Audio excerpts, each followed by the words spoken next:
A freelancer या फिर solopreneur, income tax return और पेमेंट या फिर आईटी पॉलिसीज, इसकी जानकारी होना बहुत जरूरी है। और मेरे चैनल पर ऐसे बहुत सारे वीडियोस हैं। आज के वीडियो में आपको समझाऊंगी आईटी एक्ट में सेक्शन 44 एडीए यानी कि प्रिजम्पटिव टैक्स, जो कि खासकर फ्रीलांसर्स या फिर सोलोप्रेन्योर्स के लिए होता है, वो आपके लिए कैसे फायदेमंद हो सकता है और उससे कैसे आप टैक्स की बचत कर सकते हैं। हाय, मैं हूं आकांक्षा, मैं एक फुल टाइम फ्रीलांसर हूं और मेरे चैनल फ्रीलांसिंग फीमेल पे एज अ फ्रीलांसर आप कैसे ग्रो कर सकते हैं, अलग अलग फ्रीलांसिंग मार्केट प्लेस पर कैसे आप गिग्स ले सकते हैं, कैसे ग्रो कर सकते हैं, इनके बहुत सारे वीडियोस हैं। साथ ही मैं इनकम टैक्स पॉलिसीज और इसके जो अलग अलग सेक्शंस हैं वो भी आपको टाइम टू टाइम एक्सप्लेन करती रहती हूँ।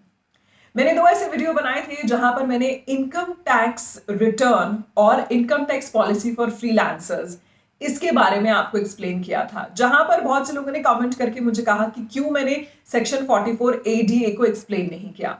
इसलिए नहीं किया क्योंकि अपने आप में एक प्रॉपर अलग से टॉपिक है और इस पे मैं आपको डिटेल में आज इंफॉर्मेशन दे रही हूं। तो थोड़ा सा आपको बैकग्राउंड दे देती हूँ। अगर आपने मेरा वो वाला वीडियो नहीं देखा है तो इनकम टैक्स रिटर्न फाइल करते वक्त या फिर आपका आईटीआर जो हम फाइल करते हैं जिसे कहते हैं जनरली, उसमें एज अ फ्रीलांसर आप सेक्शन 44 एडीए का इस्तेमाल कर सकते हैं। क्यों कर सकते हैं? इसे कहते हैं प्रिजम्पटिव टैक्सेशन एक्ट। और इसमें बेसिकली आप आपकी जितनी भी प्रॉफिट्स और गेन है उन्हें प्रिजम्पटिव यानी कि जैसा कि नाम से ही समझ में आ रहा है, प्रिज्यूम करके दिखाते हैं। लेकिन इसका एक बहुत बड़ा फायदा होता है जो मैं आपको वीडियो में स्टेप बाय स्टेप समझाऊंगी। सबसे पहले सेक्शन 44 एडीए क्या है? ये एक ऐसा सेक्शन है जिसमें जितने भी फ्रीलांस प्रोफेशनल्स हैं जिनकी ग्रॉस इनकम 50 लाख के अंडर में है, वो इस एक्ट के अंडर में अपना इनकम टैक्स फाइल कर सकते हैं। कौन कौन इसका फायदा ले सकता है? वो सभी इंडिविजुअल प्रोफेशनल्स जो कि वंस अगेन जिनकी ग्रॉस इनकम जो है वो 50 लाख से कम है, वो इसका फायदा ले सकते हैं।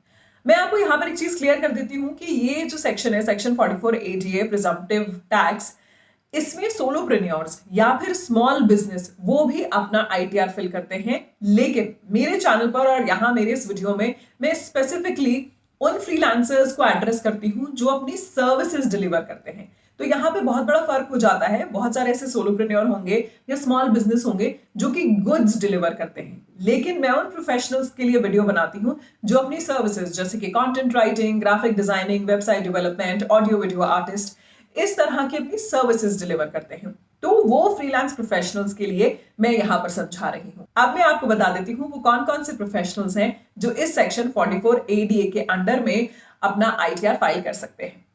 Interior designer, technical consultation, engineering, accounting, legal, medical professionals भी, आर्किटेक्चर। इसके अलावा बहुत से लोग जो कि मूवीज में काम करते हैं या फिर सोलो आर्टिस्ट हैं जैसे कि डांसर, सिंगर, पेंटर, वो भी एक तरह के प्रोफेशनल्स हैं और वो भी अपना इनकम टैक्स इसी स्लैब में फिल कर सकते हैं। अब मैं आपको समझाती हूं कि आईटीआर सेक्शन 44 एडीए या फिर आईटीआर नंबर 4 में आपको क्यों अपना इनकम टैक्स रिटर्न फाइल करना चाहिए और इससे आपको क्या फायदा होगा।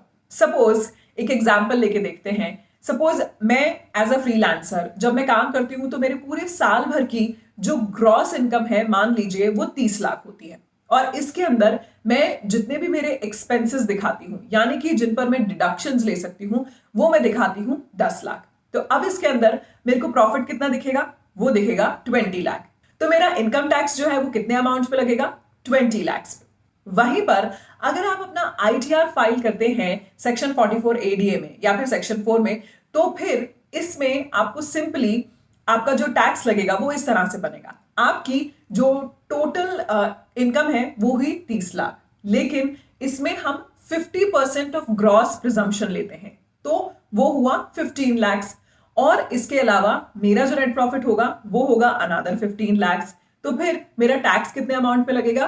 15 लाख, यानी कि 5 लाख के अमाउंट पे मुझे फायदा हुआ। ये एक बहुत बड़ा फर्क होता है सेक्शन 44 एडीए का। अब अगर आप चाहें तो इसी सेक्शन में अपना आईटीआर फाइल कर सकते हैं। बेसिक लैंग्वेज में आपको बता देती हूं कि सेक्शन 44 एडीए प्रिजम्पटिव टैक्स का फायदा ये होता है कि ये आपके 50% ग्रॉस रिसीप्ट पे आपको टैक्सेबल अमाउंट दिखाता है और इसमें बाकी चीजें आप डिडक्शंस में दिखा सकते हैं। यहां पर एक पॉइंट और ऐड कर देती हूं। मेरे पिछले वीडियो पे कमेंट में बहुत से लोगों ने पूछा था कि हमें अपने एक्सपेंसेस कैसे दिखाने हैं। तो जो भी एक्सपेंसेस, जैसे कि अगर आप कोई रेंट देते हैं, अगर आप अपने क्लाइंट को या बायर को कहीं डिनर पे, लंच पे, कॉफी पे लेके गए हैं, या फिर आपका मोबाइल का बिल, या फिर आपने किसी और को हायर किया है किसी काम के लिए, ऐसी बहुत सारी चीजों को आप अपने डिडक्शंस में दिखा सकते हैं। इसके लिए आप मेरा वीडियो देख सकते हैं, ये इनकम टैक्स रिटर्न में कैसे डिडक्शंस दिखाने हैं। ये वीडियो आप देख सकते हैं, इससे आपको काफी सारा आइडिया लगेगा। आई होप आज के वीडियो से आपको समझ में आया होगा कि section 44 ADA as a freelancer आपके कितने काम का है। अगर आपको इनकम टैक्स में कोई भी प्रॉब्लम होती है तो किसी भी सीए को आप हायर कर सकते हैं या किसी अकाउंटेंट से अपना ITR फाइल करवा सकते हैं। इसमें बहुत ज्यादा पैसे नहीं लगते हैं, 500 से 1000 रुपए में आप ये काम करवा सकते हैं।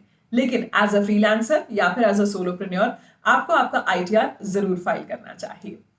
Thank you so much for watching my video. अगर इस वीडियो में आपको कुछ भी चीज काम की लगी हो तो प्लीज इसे एक थम्स अप जरूर दीजिएगा और मेरे चैनल पर ऐसे ही बहुत सारे वीडियोस हैं तो प्लीज उन्हें सब्सक्राइब जरूर कीजिएगा।